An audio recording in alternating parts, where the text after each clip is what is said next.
Assalamualaikum warahmatullahi wabarakatuh.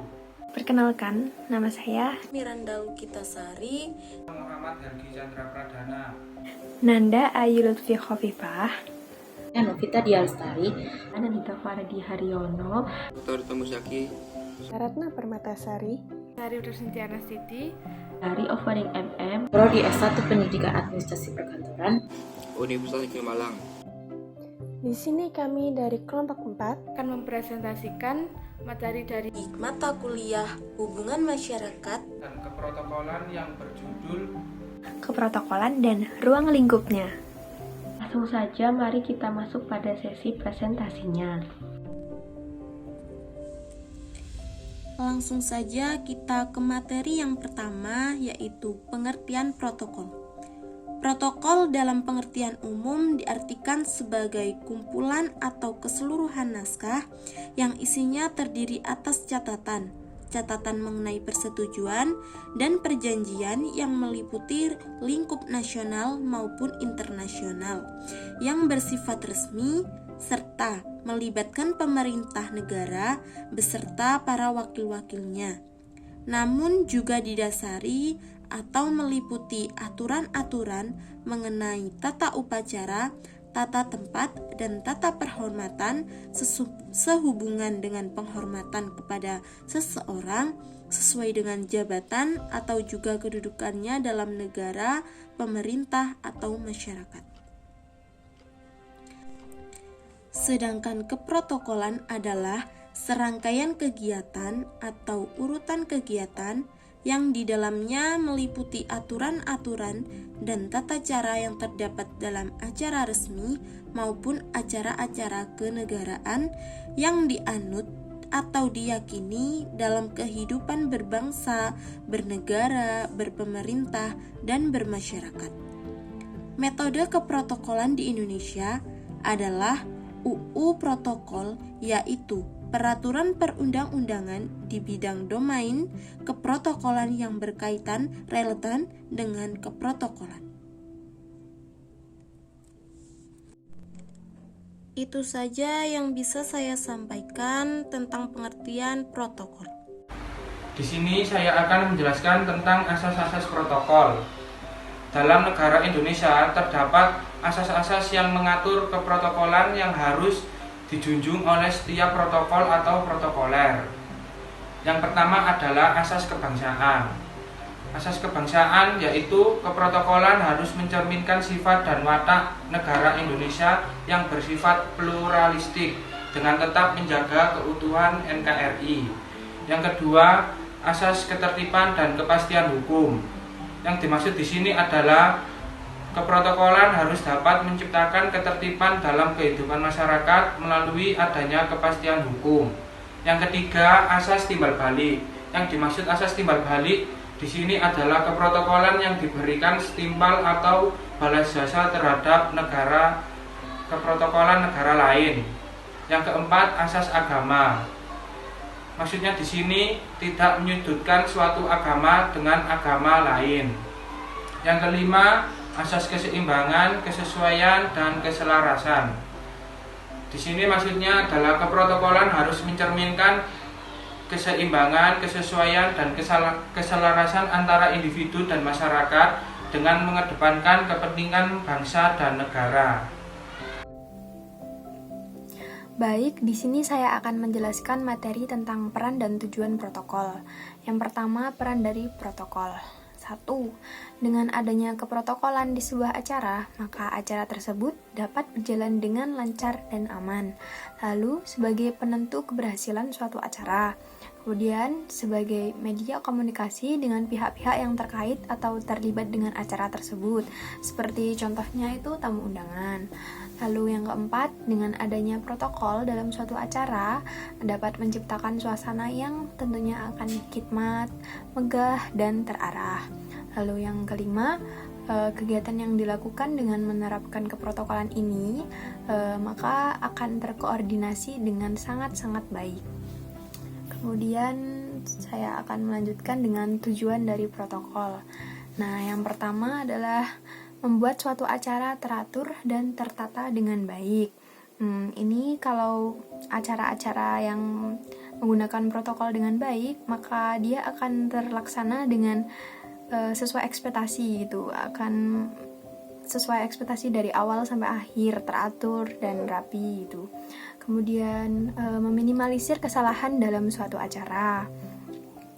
Karena keprotokolan ini bisa dimanfaatkan untuk meminimalisir dari kesalahan-kesalahan yang ada, sudah tersusun rapi dari awal acara sampai akhir acara. Lalu yang ketiga ada membuat kegiatan lebih menarik. Nah, tentu saja dengan adanya keprotokolan ini dia sudah disusun dengan sangat rapi, maka isi-isi acara-acara tersebut sudah terlaksana dengan baik dan tentunya akan menarik juga isi dari acara-acara tersebut. Lalu yang keempat ada membuat tujuan sebuah acara tercapai. Nah, tentu saja tujuan dari acara itu pasti ingin mencapai sesuai ekspektasi kan. Nah, dengan adanya keprotokolan ini maka si acara tersebut akan berjalan dengan lancar dan tujuan dari sebuah acara tersebut akan tercapai dengan baik dan benar, tersusun rapi gitu. Tugas-tugas dan fungsi protokol. Yang pertama, yang A, menyusun dan menyelaraskan program kerja di seksi protokoler. Maksud dari poin pertama ini bahwa tugas dari seorang protokoler di suatu acara adalah menyusun susunan acara yang akan berlangsung serta membuat rundown yang jelas sesuai dengan acara tersebut. Lalu yang B, melaksanakan pelayanan kedinasan protokoler dan perjalanan dinas bagi kepala daerah atau kepala instansi di suatu perusahaan. Maksudnya di sini adalah jika seorang protokoler tersebut bekerja di instansi kantor daerah seperti bupati atau wali kota, dia wajib melaksanakan pelayanan kedinasan yang bertujuan untuk kepentingan pekerjaannya. Lalu lanjut poin yang C, melaksanakan fasilitas dan koordinasi sesuai dengan tugas di seksi protokoler. Maksudnya di sini adalah jika seorang protokoler tersebut memiliki tanggung jawab di suatu acara seperti kunjungan kerja atau lain-lainnya, mereka wajib membantu menyediakan fasilitas serta saling berkoordinasi dengan protokoler lainnya. Lalu lanjut poin D, mengatur penjagaan keamanan lingkungan kantor, wisma, mes di lingkungan daerahnya. Maksudnya di sini adalah selain mengawasi para kepala kantor dalam melakukan kunjungan kerja, tugas protokoler juga mengawasi lingkungan kantor, wisma, dan lain-lain pada saat kepala kantor berkunjung ke tempat tersebut, yang bermaksud untuk demi menjaga keamanan dan keselamatan. Lalu lanjut poin yang E, melaksanakan evaluasi dan membuat laporan terhadap pelaksanaan tugas di seksi protokoler. Maksudnya di sini adalah para protokoler tersebut setelah melakukan tugas mereka di sebuah acara, mereka wajib melakukan evaluasi bersama-sama yang bertujuan untuk mengetahui apa saja kekurangan dari pekerjaan mereka tersebut. Serta jika selesai melakukan evaluasi tersebut dapat dilaporkan dalam bentuk laporan. Lalu lanjut poin terakhir F, melaksanakan tugas lainnya di bidang protokoler yang diberikan oleh kepala kantor. Maksudnya di sini para protokoler tersebut selain melaksanakan tugas-tugas yang sudah diwajibkan mereka juga harus melaksanakan tugas-tugas lain yang diberikan oleh kepala kantor terhadap mereka. Di sini saya akan melanjutkan materi yang sudah dijelaskan oleh Nandita. Di sini saya akan membahas tentang fungsi keprotokolan. Sudah disebutkan ada 6 fungsi, yaitu yang pertama adalah fungsi perencanaan, fungsi pengorganisasian, fungsi penggerakan, fungsi pengawasan, fungsi pengkoordinasian, fungsi pengambilan keputusan. Nah, untuk lebih jelasnya, akan saya jelaskan dari masing-masing fungsi tersebut. Yang pertama adalah fungsi perencanaan.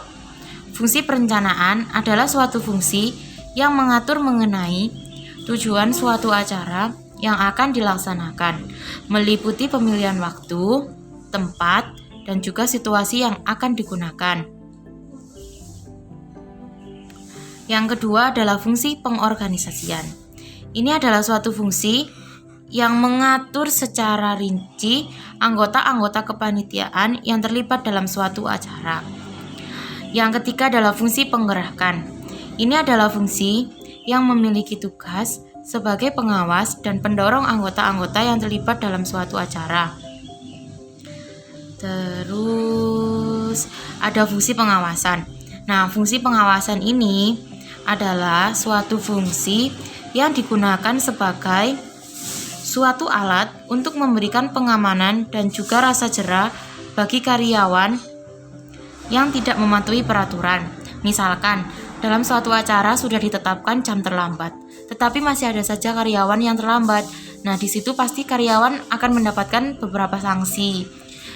Misalnya, tidak diperbolehkan mengikuti acara atau yang lainnya. Lalu ada fungsi pengkoordinasian. Fungsi ini adalah fungsi yang bertujuan untuk membentuk suatu sikap kekompakan kerjasama bagi setiap anggota suatu sistem keprotokolan. Dan yang terakhir adalah fungsi pengambilan keputusan. Nah, ini adalah fungsi yang bertujuan untuk memutuskan segala sesuatu yang berkaitan dengan hasil perencanaan suatu kelompok keprotokolan yang pada akhirnya digunakan pada suatu acara. Oke, di sini saya akan menyampaikan unsur-unsur keprotokolan.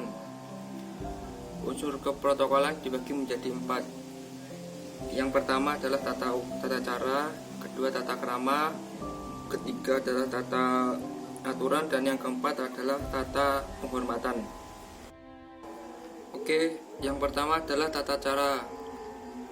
Dalam ini, tata cara adalah tindakan yang harus dilakukan dalam suatu perbuatan atau keadaan. Maksudnya tindakan ini itu harus sesuai dengan koridornya atau peraturan yang telah disediakan di kawasan tersebut, di ruang lingkup tersebut.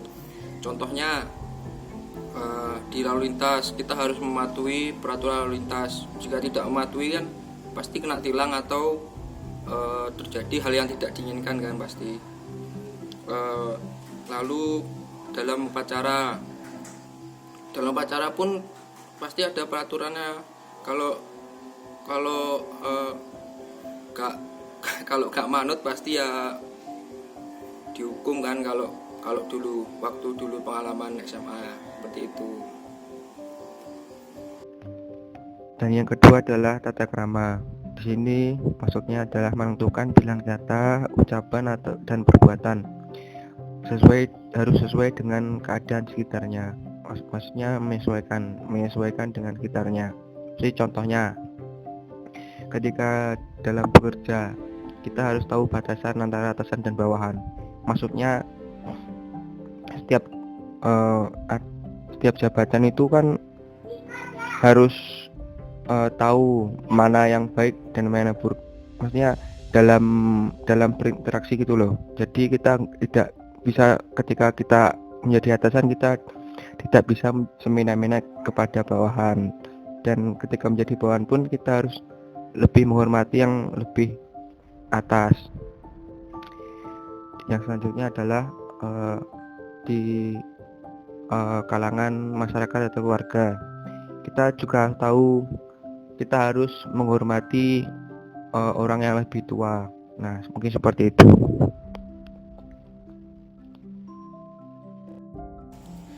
Dan yang ketiga adalah tata aturan.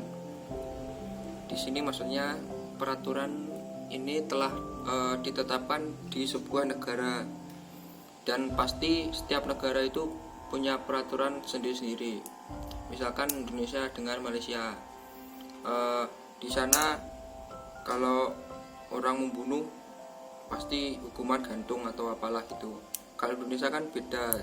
Kalau di Indonesia kalau membunuh penjara seumur hidup, ya mungkin seperti itu. Dan yang terakhir adalah tata penghormatan. Di sini tata penghormatan adalah tentang mengatur tata cara kesopanan terhadap orang lain dalam suatu keprotokolan. Di sini dapat saya jelaskan sedikit, seperti ketika dalam berita duka atau kabar duka, ketika kalian ngelayat, pasti kan kalian gak mungkin kan datang ke sana nyanyi-nyanyi atau hore-hore gitu kan. Nah, pasti kalian kan menghormati orang yang sedang berduka kan. Nah, seperti itu mungkin.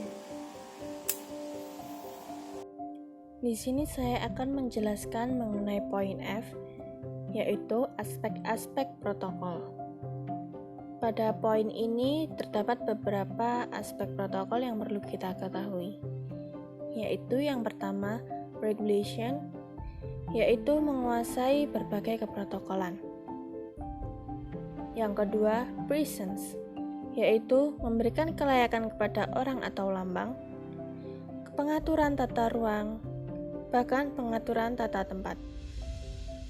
Yang ketiga, appearance, yaitu penampilan seseorang yang bernuansa atau sesuai dengan keprotokolan.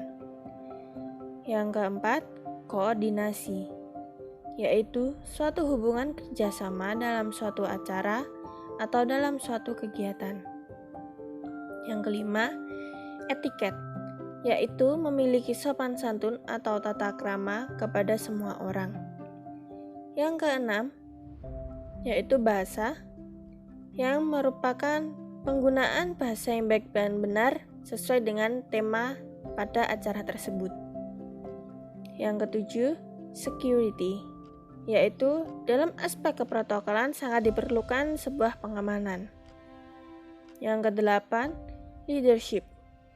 Seorang protokoler harus mencerminkan serta memiliki jiwa kepemimpinan, yaitu harus cerdas, loyal, bijaksana, bertutur kata yang baik, dan bertanggung jawab. Ruang lingkup protokol. Ruang lingkup keprotokolan ini dibagi menjadi beberapa macam. Yang pertama yaitu jenis lingkup kegiatan keprotokolan.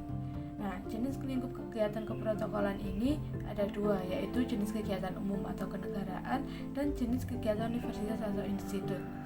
Jenis kegiatan umum atau kenegaraan adalah kegiatan yang bersifat umum, dapat berlaku di tingkat kedinasan atau instansi. Contohnya, upacara pelantikan dan serah jabatan. Kemudian yaitu jenis kegiatan universitas atau institut. Jenis kegiatan universitas atau institut adalah kegiatan yang diselenggarakan oleh universitas. Contohnya yaitu upacara natalis, upacara wisuda, upacara pengukuhan guru besar. Yang kedua yaitu aktivitas lingkup protokol. Aktivitas lingkup protokol ini ada beberapa macam, yaitu yang pertama tata ruang. Tata ruang adalah mengatur ruang yang akan digunakan. Ruangan harus dipersiapkan sesuai ketentuan, tergantung dari jenis aktivitas. Kemudian yang kedua yaitu tata upacara. Tata upacara adalah tata urutan kegiatan bagaimana suatu acara harus tersusun dengan jenis aktivitasnya. Kemudian yang ketiga yaitu tata tempat. Tata tempat adalah ketentuan berlaku dalam tata letak tempat duduk para pejabat undangan yang biasanya didasarkan atas kedudukan ketatanegaraan. Kemudian adalah tata busana. Tata busana adalah pakaian yang harus sesuai dengan aktivitas protokoler baik oleh pejabat undangan ataupun pelaksana kegiatan. Kemudian yaitu tata warkat. Tata warkat merupakan pengaturan mengenai undangan yang akan dikirim untuk suatu kegiatan. Nah, hal-hal yang perlu diperhatikan adalah daftar nama tamu, jumlah undangan yang disesuaikan dengan kapasitas tempat, undangan menggunakan bahasa baku, menulis nama orang yang diundang dengan baik dan benar, melampirkan penjelasan mengenai undangan tersebut diperuntukkan peserta suami atau istri atau tidak, mencantumkan dress code, menentukan batas waktu penerimaan tamu, undangan diikuti tidak terlalu lama dengan waktu pelaksana kegiatan. Kemudian yang ketiga yaitu tata cara mengatur kegiatan protokol. Nah, tata cara mengatur kegiatan protokol ini ada 3. Yang pertama yaitu tata cara. Nah, tata cara adalah setiap kegiatan acara harus dilakukan secara tertib, hikmat, serta setiap perbuatan ataupun tindakan yang dilakukan menurut aturan dan urutan yang telah dilakukan. Kemudian tata krama. Nah, tata krama adalah etika dalam pemberian penghargaan. Kemudian adalah aplikasi aturan-aturan. Nah, penerapan ketentuan peraturan perundang-undangan di bidang keprotokolan yang harus berlaku selaras dengan situasi dan kondisi. Terima kasih banyak. Semoga ilmu yang kami sampaikan dapat bermanfaat Untuk Anda. Wassalamualaikum Warahmatullahi wabarakatuh.